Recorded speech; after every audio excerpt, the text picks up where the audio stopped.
Can you only travel 2 or 3 weeks at a time? But you want to see the greatest number of places in Europe, and you want to do it in the fewest number of trips? We'll show you how.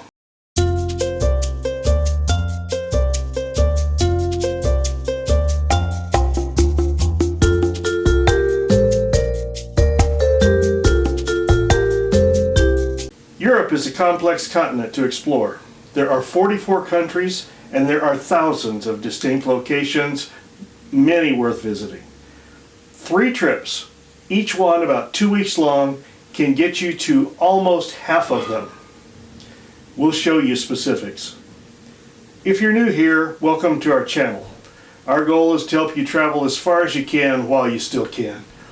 When my wife and I first traveled to Europe 9 years ago, I thought it would be our only trip there, so we packed as much in as we possibly could. We did a land trip of just over 2 weeks. We visited 5 cities in 4 different countries. It was expensive and it was exhausting, but we were hooked. We had to go back, but we had to figure out how to do it more efficiently. I would discover that the most efficient way to explore Europe is by cruise ship. Why is it so efficient? Well, start with access. 22 of the 44 countries in Europe have cruise ports. And those are the countries that are on almost everybody's bucket list. To top it off, embarkation ports are almost always next to international airports. Getting there and getting back is half the battle. Then there's the efficiency. While you sleep, the ship travels. It's not uncommon to be able to see sights in 5 different countries in a span of 5 or 6 days. You're not wasting time packing and unpacking. You don't have to worry about logistics, multiple lodgings in multiple cities. You don't have to worry about where you're going to eat. It's just simple. Finally, there's cost effectiveness. When you consider the cost of transportation, lodging, and meals, you'll discover that European cruises are a tremendous value. We will illustrate. Enough of the sales pitch. Let's get to the details. As you can see from the map, Europe is surrounded by water on 3 sides. Mediterranean to the south, the Atlantic Ocean to the west, Baltic Sea to the north. To be most efficient, we're going to plan 1 cruise for each of these bodies of water. Let's start with the Mediterranean. We use Vacations to Go as our search engine to locate cruises. It divides the Mediterranean into east, west, or total Mediterranean. Italy is sort of the center point. So west is from Portugal to Italy, east is from Italy to Turkey. For this video, we want a cruise that does the whole Mediterranean. We've done that trip twice. In 2016, we took a 13-day celebrity cruise from Athens, Greece to Barcelona. You see it here. We made 9 stops in 6 countries: Greece, Turkey, Croatia, Italy, France, Spain. In 2022, we took a little longer trip. We took 2 back-to-back 11-day cruises on Norwegian cruise lines. We actually started in the Middle East.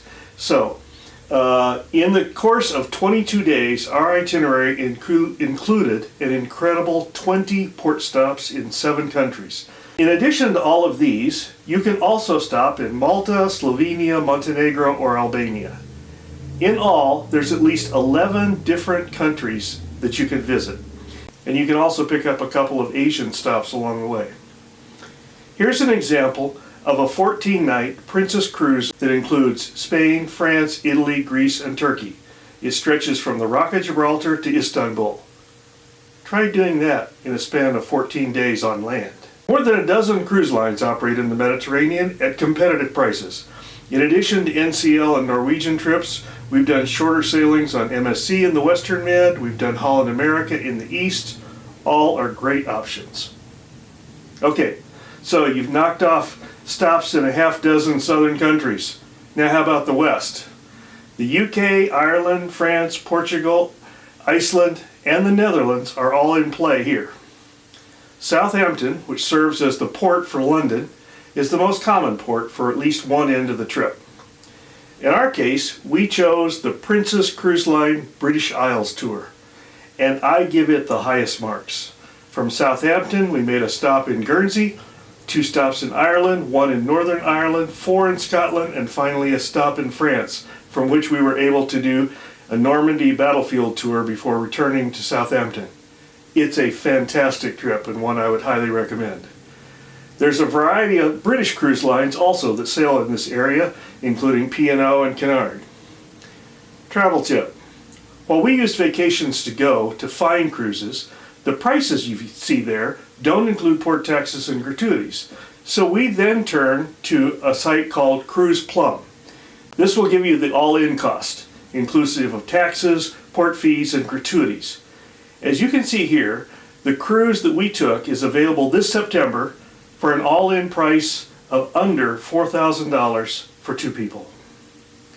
Before I get to the final cruise destination, let me invite you to like and subscribe to our channel. We offer real-world travel advice for cruisers and other travelers.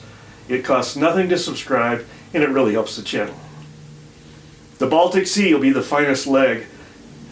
The Baltic Sea will be the final leg of our cruise travel trifecta. Here's a sample of a 13-night sailing on Holland America. It includes 12 different Northern European ports in 7 countries. Okay, so now I'm going to put it all together for you. If you took the 3 cruises that we illustrated, the 13-day trip we took on Celebrity, the 12-day on Princess, and the 13 that I just mentioned on Holland America, you would see major sites in 14 countries shown on this map. And there's 9 more in Europe that have cruise ports that are easily accessible. As always, the message is, if not now, when? Until next time, safe travels.